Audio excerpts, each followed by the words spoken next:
Hello everyone, welcome back to our another video. So in this video we are going to discuss a question paper of first unit is subject general science. So in question number 1 what it is asked, the order of decreasing atomic size is so option में दिया गया है sodium magnesium aluminium silicon. तो if you observe हमें मालूम है क्या हमें क्या दिखाई दे रहा है, this all the elements are in the same period and we know that across the period या फिर लेफ्ट टू राइट में पीरियड में क्या होता है, एटॉमिक साइज डिक्रीज होता है. सो उस हिसाब से सबसे ज़्यादा एटॉमिक साइज किसका होगा, सबसे बड़ा किसका होगा, सोडियम होगा. ठीक है, after that magnesium, after that aluminium and finally silicon. यानी कि आपका ऑप्शन हो जाएगा option number B. Okay, so next question number 2, the element X has the following electronic configuration 2,8,2. It means that it belongs to, okay, we have to find period and group. So if we see how many cells are there, then we are हमें कितना दिखाई दे रहा है, 4 cell दिखाई दे रहा है. ठीक है, यानी कि पीरियड हो जाएगा 4 fourth period and for the group we have to see the valence electron. यहाँ पर वैलेंस इलेक्ट्रॉन है 2, यानी कि इसका ग्रुप हो जाएगा 2. सो आपका ऑप्शन हो जाएगा option number C, fourth period and second group. Next question, question number 3. What type of oxide would Eka aluminium form? So, it will form E2O3, यानी कि option number C. Okay. Next, question number 4. Which of the following set of element is written in order of their increasing metallic character? So, option A दिया गया है beryllium magnesium calcium. सो इसको देखें तो ये क्या है, they are in the same group. Okay, and beryllium magnesium calcium. ठीक है, तो ये क्या हो रहा है, ऊपर से नीचे क्या होता है, सेल इंक्रीज होता है. सो सेल इंक्रीज हो रहा है मतलब वैलेंस इलेक्ट्रॉन उतना ही दूर जाता है, जितना सेल इंक्रीज होगा उतना ही वैलेंस इलेक्ट्रॉन दूर जाएगा. ठीक है, जितना दूर जाएगा यानी कि वो इलेक्ट्रॉन उतना ही इजीली लूज करेगा. ठीक है, तो यहाँ पर कौन इजीली लूज कर रहा है, कैल्शियम, और इजीली लूज कर रहा है इसका मतलब इसका मेटेलिक प्रॉपर्टी यानी कि मेटेलिक कैरेक्टर ज्यादा होगा. ठीक है, तो उस हिसाब से देखें तो this option number A beryllium magnesium calcium are in the correct order. ठीक है, तो क्वेश्चन नंबर 4 का ऑप्शन हो जाएगा ऑप्शन नंबर ए. सो नेक्स्ट क्वेश्चन नंबर 5 में क्या पूछा है, एसर्शन एंड रीजन टाइप का क्वेश्चन पूछा है. एसर्शन में क्या बताया है, the formula of oxide of nitrogen is N2O5, yes correct, and H2O is oxide of hydrogen which is also correct. ठीक है, अब रीजन में हमें क्या बताया, क्या दिया गया है, N2O5 is acidic oxide, yes correct, and H2O is neutral oxide which is also correct. But क्या ये सही रीजन होगा, नहीं, क्योंकि N2O5 is acidic oxide we know, but acidic oxide होने की वजह से ये N2O5 फॉर्मूला नहीं बना है. ठीक है, तो ऑप्शन हो जाएगा आपका ऑप्शन नंबर बी, यानी कि both A and R are true and R is not the correct explanation of A. Okay, so next question number 6. Three imaginary element X, Y and Z represent a Dorian stride. If the atomic mass of element X is 14 and that of element Y is 46, then the atomic mass of element Z will be what? Okay, तो Dorian stride से पूछा है. ठीक है, x y z they represent Dobereiner triad, और हमें मालूम है डोबर्नियर स्ट्राइड में फर्स्ट और लास्ट का average atomic mass is equal to the middle one. ठीक है, यानी कि x plus z by 2 is equal to y, middle one y. ठीक है, एक्स कितना दिया गया है, x is 14, 14 plus z by 2 is equal to y दिया गया है 46. ठीक है, 14 प्लस जेड 46, ये 2 उधर जाएगा तो मल्टीप्लाई हो जाएगा 46 into 2 it will be 92. z is equal to 92 minus 14 उधर गया minus 14, so z is equal to it will be 78. ठीक है, so 78 is the atomic mass of element z. Okay, so आपका करेक्ट ऑप्शन होगा option number B. Next question number 7, the maximum capacity of the third orbit to accommodate electrons is, ये हो जाएगा option number ए। आपको formula याद करना है twice N square. ये एन पर थर्ड ऑर्बिट बोला है तो 3 पुट कर दो, 2 इंटू 3 स्क्वायर, 3 स्क्वायर हो जाएगा 9 into 2, 2 into 9 it will B 18। ठीक है। नेक्स्ट क्वेश्चन नंबर 8, क्या पूछा गया है, a ray passing through the focus and falling on a convex lens will. अच्छा, तो हमें मालूम है if the ray is passing, अगर रे पास हो रहा है फोकस से तब क्या होगा, it will emerge parallel to principal axis, यानी कि option number B. Okay. Next question number 9, क्या पूछा है, if f1 and f2 are the focal length of two lenses, then the relation for equivalent focal length in the contact lens will be, okay, so let us consider here equivalent focal length क्या है, f है, तो 1 by f is equal to दो focal length क्या दिया गया है, 1 by f1 and f2, तो यहाँ हो जाएगा equivalent 1 by f is equal to 1 by f1 plus 1 by f2। ठीक है। तो अगर इसको हम लोग सॉल्व करें तो क्या हो जाएगा, f1 एंड f2 के एलसीएम आ जाएगा f1 f2। ओके, सो ऊपर चला जाएगा f2 प्लस f1।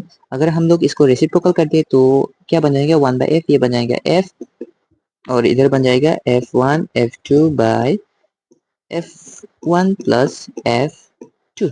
ठीक है, यानी कि कौन सा ऑप्शन करेक्ट होगा, option number B, f1 into f2 by f1 plus f2। ठीक है। Next question number 10, the absolute refractive index of several material savior serve, question थोड़ा मिस्टेक है, serve material media are given, तो diamond refractive index दिया गया है, diamond का, kerosene का, रूबी का, बेंजीन का। The correct sequence for the speed of light in the given medium will be, okay, तो हमें मालूम है जहां पर रिफ्रैक्टिव इंडेक्स ज्यादा होगा वहां पर speed of light will decrease, कम होगा, है कि नहीं। तो यहाँ पर स्पीड ऑफ लाइट सबसे ज्यादा किस में होगा, केरोसिन, ठीक है 1.44, next benzene, next Ruby, next diamond, यानी कि आपका ऑप्शन हो जाएगा ऑप्शन नंबर बी। ठीक है। Next question number 11, a diverging lens has a focal length of 0.10 meter, the power of this lens will be, okay, diverging lens यानी कि concave lens है। ठीक है, तो हमें मालूम है कॉनकेव लेंस में फोकल लेंथ क्या होता है, नेगेटिव होता है, so f will be minus 0.10 meter, so if you put formula p is equal to 1 by f, तो क्या आएगा, 1 by f क्या है, माइनस 0.10 मीटर, तो ये क्या आएगा, minus,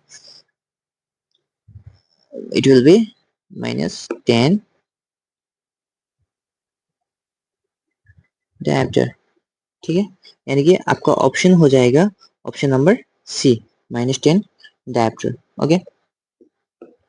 next question, question number 12, 12 में क्या पूछा है, a ray of light incident on a plane mirror such that it makes an angle of 30 degree with the mirror, then the angle of reflection is, okay, थोड़ा twist किया गया है question को।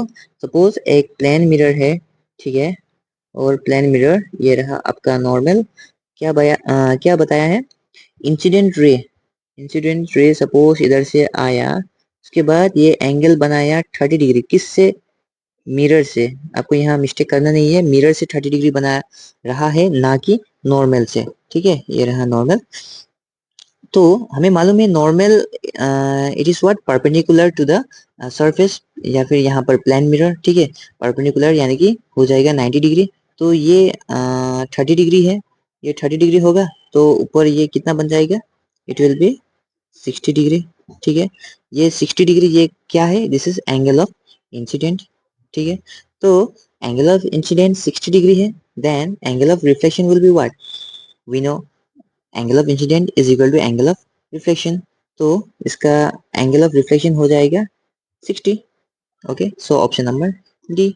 Next question number 13, the radius of curvature of spherical mirror is 35 centimetre, then its focal length is equal to okay, we have to find focal length, we know f is equal to r by 2, ठीक है। तो r radius of curvature दिया गया है 35, 35 by 2 it will be 17.5 centimetre, यानी कि आपका option हो जाएगा ऑप्शन नंबर सी, ठीक है। Next question number 14, assertion reason. assertion में क्या पूछा है, क्या दिया है, convex mirror are used as a rear view mirror in cars, yes correct। Reason क्या बताया है, a convex mirror has a wider field of view than a plane mirror, yes correct explanation, यानी कि आपका ऑप्शन बन जाएगा कौन सा है, option number B, both a and r are correct but r sorry, option A. Both A and R are correct and R is the correct explanation for A. ठीक है। Next question number 15. क्या पूछा है, an object is placed in front of concave mirror as shown in the figure below. The image formed in this case will be. Okay, तो यहाँ पर figure दिया गया है, ठीक है। तो if you see figure, object कहाँ पर है, object is in between P and F, तो ये लास्ट केस है कि नहीं, अगर इफ यू वो फिगर को याद करो, कनकेव मिरर का लास्ट केस है, तो यहाँ पर इमेज क्या होगा, image will be enlarge, virtual and erect, यानी कि ऑप्शन नंबर सी, ठीक है। Next, question number 16. No matter how far you stand from a mirror, your image appears erect. The mirror is likely to be, it will be option number D, either plane or convex. ठीक है. Next, question number 17. Which of these reaction occurs in plant? Carbon dioxide is reduced and water is oxidized. Yes, it is the correct option.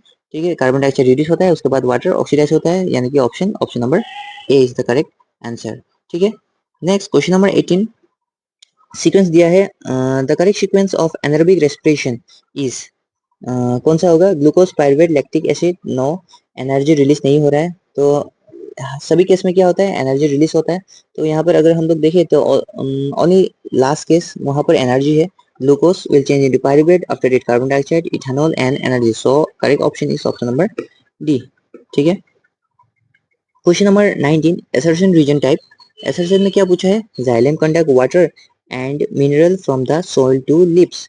Reason में क्या बताया है, upward movement of water is possible due to the process of transpiration, yes, this is the correct option, I mean this is the correct region, है कि नहीं।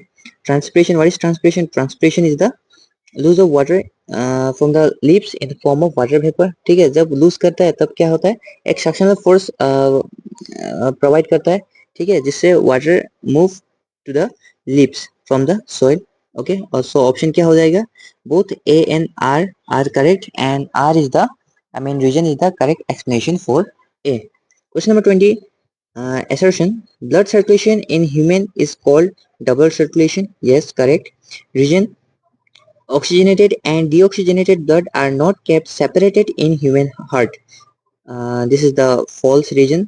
हमें मालूम है ऑक्सीजनेटेड एंड डिऑक्सीजनेटेड ब्लड क्या है, they are kept separate, but यहाँ पर क्या बताया है, नॉट केप्ट सेपरेट, यानी कि assertion true, reason will be false। Next question, question number 21, which of the following sentence are true about bile, okay। point number 1, bile is secreted from pancreas, नहीं, हमें मालूम है bile is secreted by from where, liver, okay, so one गलत है। Next, point number 2, it is stored in gallbladder, yes correct। point number 3, bile salt present in bile help in the emulsification of fats, which is also correct। point number 4, bile is secreted by the small intestine, false, ठीक है। तो यहाँ पर correct option कौन सा है, 2 और 3, यानी कि हमारा ऑप्शन होगा, करेक्ट ऑप्शन होगा सी, okay, 2 and 3। Next, question number 22, match the following and choose the correct option। Point number 1 क्या दिया है, structural and functional unit of kidney, ये क्या होगा, नेफ्रॉन है, ठीक है, यानी कि 1 का होगा D. Point number 2, urine store in, urine कहाँ पर स्टोर होता है, हमें मालूम है यूरिनरी ब्लडर, यानी कि option number C. Point number 3, urge to urinate is under, क्या हो जाएगा, नर्वस कंट्रोल, यानी कि option B. And point number 4, excretory product are composed of, क्या है, नाइट्रोजनस वेस्ट, यानी कि ऑप्शन नंबर यानी कि ए, ठीक है। तो करेक्ट सीक्वेंस कौन सा होगा, ऑप्शन नंबर बी। ठीक है, next question number 23, dash help in protecting the wall of stomach from HCl। तो क्या होगा ये, म्यूकस। ठीक है, नेक्स्ट क्वेश्चन नंबर 24, डायग्राम दिया गया है। ठीक है, ABC दिया गया है, हमें इसका नाम बताना है। तो ऑप्शन ए क्या हो जाएगा, it is the guard cell. If you notice ये क्या है, ये एक स्टोमेटा है। ठीक है, और ए क्या है, एक गर्ड सेल है which is bean like structure. ठीक है, उसके बाद बी क्या है, a dot dot, this is chloroplast. And C क्या है, इट इज द होल और पोर, स्टोमेटल पोर, यानी कि करेक्ट ऑप्शन होगा ऑप्शन नंबर सी। ठीक है,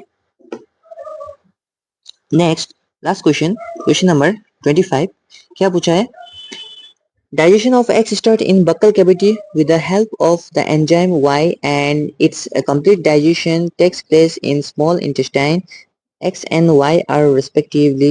Okay, so यहाँ पर डायरेक्ट हम लोग देखेंगे Y को। Y एक एंजाइम है जो कि बक्कल कैविटी पर प्रेजेंट होता है। तो क्या है वो enzyme, it is obviously salivary amylase. ठीक है, तो आपका ऑप्शन हो जाएगा ऑप्शन नंबर सी। एक्स क्या है, x is the carbohydrate, and Y क्या है, Y is the salivary amylase. Okay, so this much in this video. Thank you.